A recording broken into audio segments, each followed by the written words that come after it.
Gugu vai continuar presente na memória da família, dos amigos e de milhões de fãs. Mas, de certa forma, ele também vai permanecer vivo em pessoas que ele nunca conheceu. É que a família do apresentador fez questão de realizar um desejo que Gugu sempre manifestou: a doação de órgãos. Deus, em sua infinita bondade, nos dá a oportunidade da vida. Vivi minha jornada na Terra seguindo os ensinamentos que recebi de meus pais, Augusto e Maria do Céu. Com eles, aprendi a importância de olhar para o próximo com amor e fraternidade. Assim começa a carta lida no Hospital Orlando Health Medical Center, onde Gugu Liberato estava internado desde o acidente. O documento foi escrito pela família, mas expressava em primeira pessoa a visão do apresentador. Foi uma cerimônia íntima antes do início da cirurgia de retirada dos órgãos. Agora eu sigo adiante por um caminho que me levará mais próximo ao Pai. E neste momento, eu quero praticar os ensinamentos do Mestre Jesus.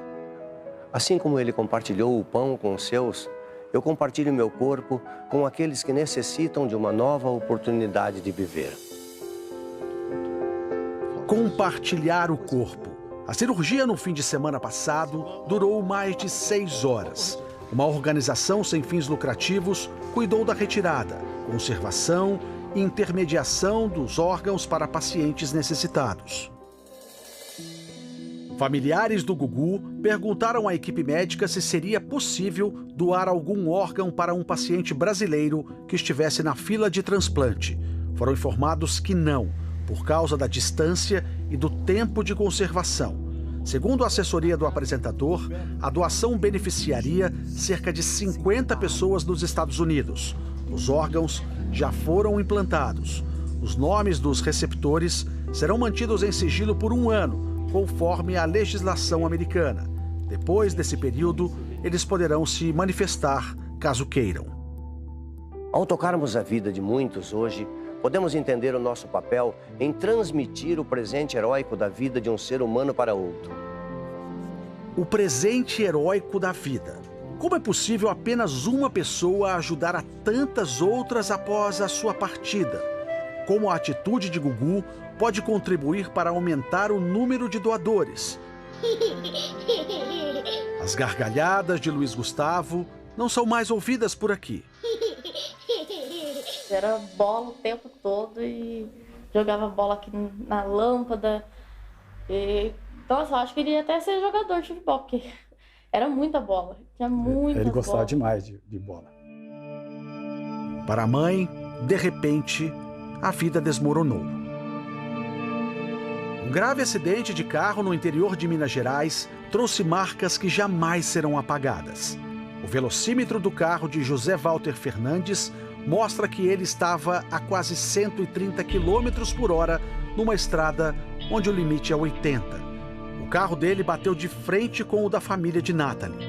Dentro estavam os pais de Nathalie e os 2 filhos dela, Luiz Gustavo, de 1 ano e 11 meses, e Davi Luca, de apenas 31 dias. A mãe de Nathalie morreu no local, enquanto o filho Luiz Gustavo foi internado em coma. 2 dias após enterrar a mãe, Nathalie recebeu a notícia de que o filho teve morte cerebral. É tanto desespero, tanta coisa assim, só dá pra chorar. Apesar do sofrimento, Nathalie tomou uma decisão que poderia salvar outras vidas: doar os órgãos do filho.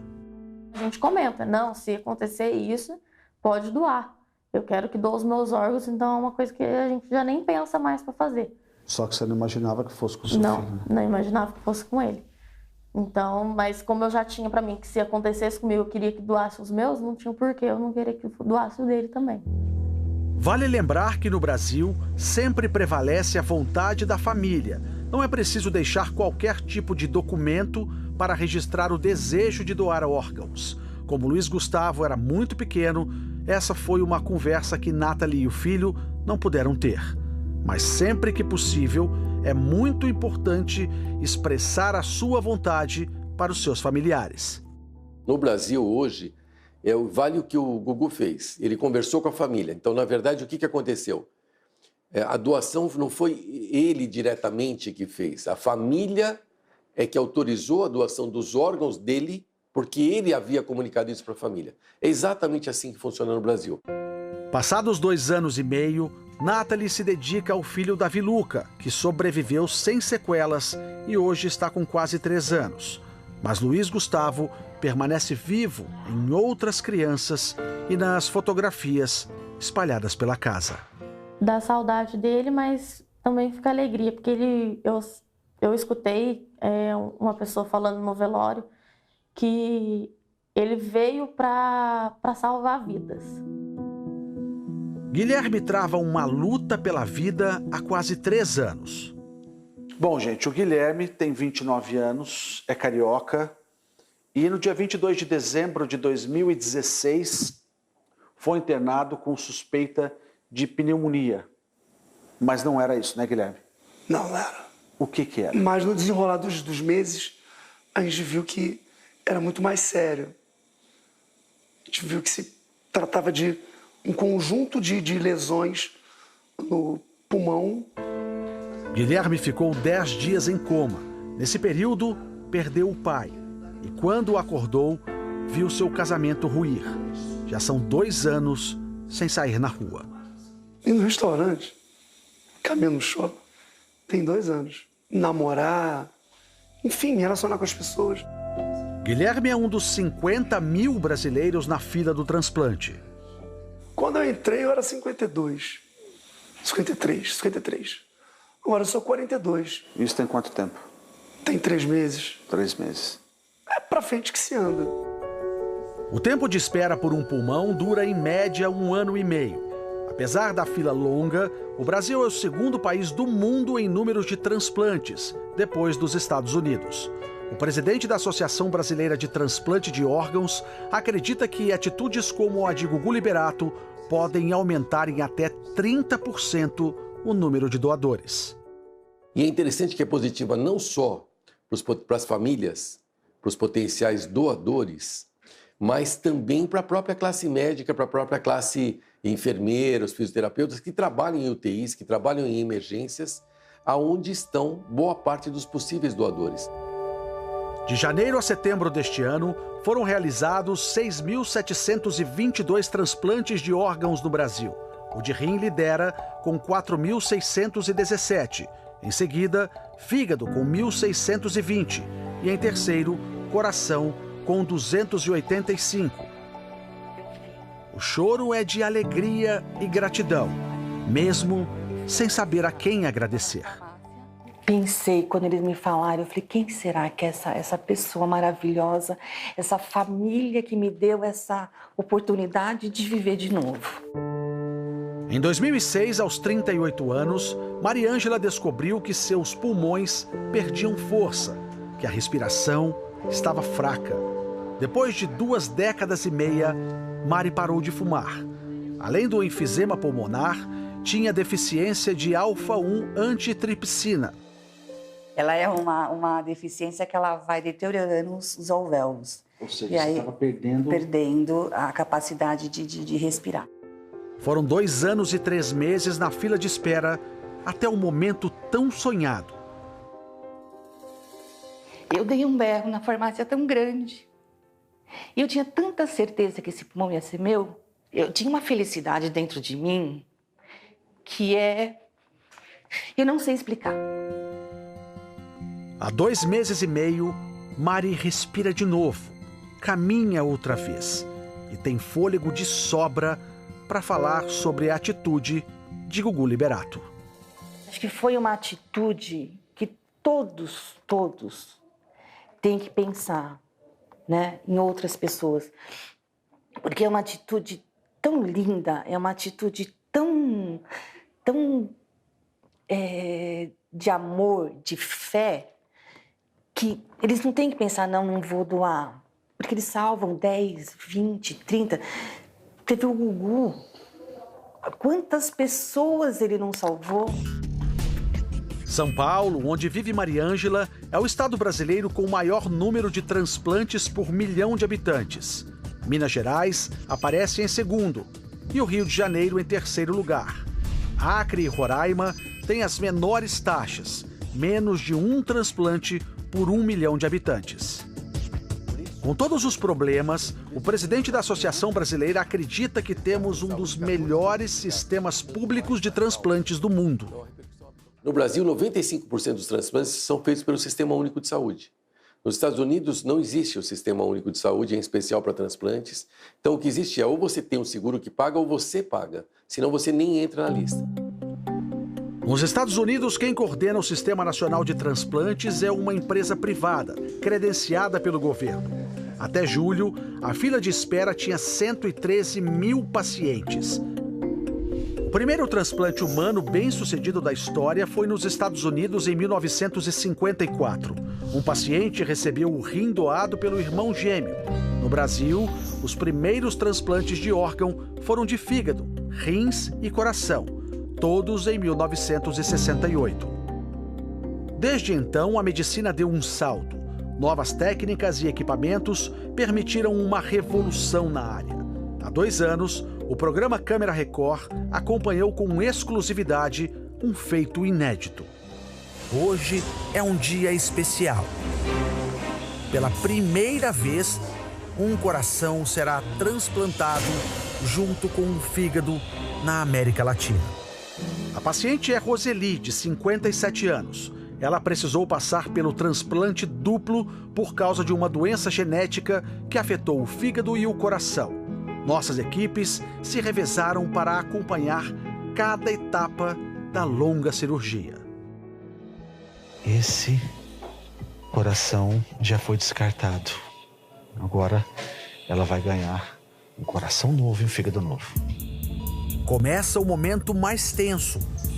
O coração do doador é implantado em Roseli.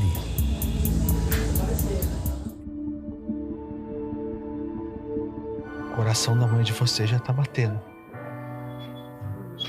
Já tá batendo e tá batendo bem. A partir de agora começa mais um processo da equipe que vai ser trocada. Sai a equipe da cirurgia do coração e entra a equipe que vai fazer o transplante do fígado. O fígado da paciente já foi retirado e agora o novo órgão vai ser transplantado. Quase 9 horas depois do início da cirurgia, Dona Roseli passa bem.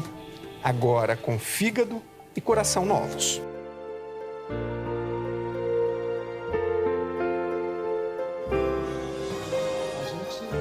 Gugu sempre se preocupou com a doação de órgãos. No dia 20 de abril de 2016, ele estreou aqui na Record TV o quadro Vidas Cruzadas, em que promovia encontros emocionantes entre os familiares de doadores falecidos e pessoas que ganharam a chance de uma nova vida depois do transplante.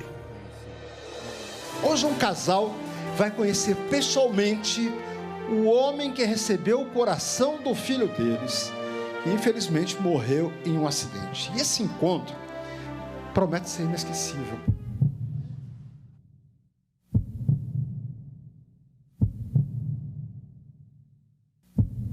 O coração do seu irmão bate no meu peito.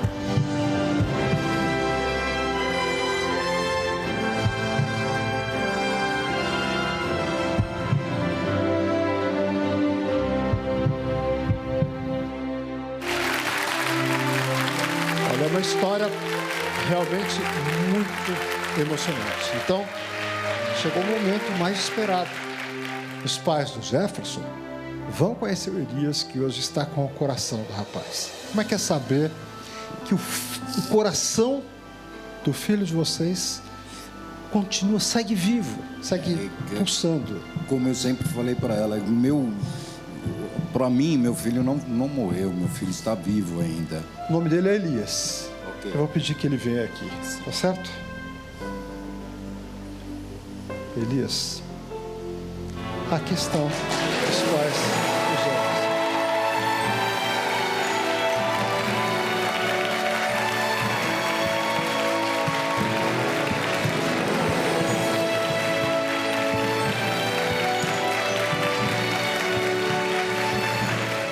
O que eu vou falar, eu acho que todos os receptores dos órgãos do Jefferson falariam. Obrigado. Muito obrigado. Através da minha vida, não sou o filho de vocês. Não os conhecia, não conhecia o Jefferson. Mas o simples fato de, no momento em que eu mais precisava, vocês terem o gesto nobre de doar os órgãos do seu filho que haviam perdido, eu acho que não há gesto mais nobre que este. E parabéns, viu? Eu sei o quanto deve ser difícil perder um filho, e vocês foram maravilhosos. Que outros sigam o exemplo de vocês. Tchau, Elis. Muito prazer, viu? Carinho do nosso auditório mais uma vez. Gugu se foi, mas a mensagem que ele deixa ecoa forte nos corações de todos os brasileiros. A carta de despedida escrita pela família e em nome de Gugu, lida antes da retirada dos órgãos, termina com um agradecimento e faz uma referência às pessoas que receberam o que a família chama de gracioso presente da vida. Aos meus familiares eu agradeço por terem realizado a minha vontade. Tenham certeza que a partir de agora eu estarei batendo em muitos outros corações e compartilhando minha vida com outros irmãos. Que eu seja um instrumento de amor, de oportunidade e de luz. Gugu.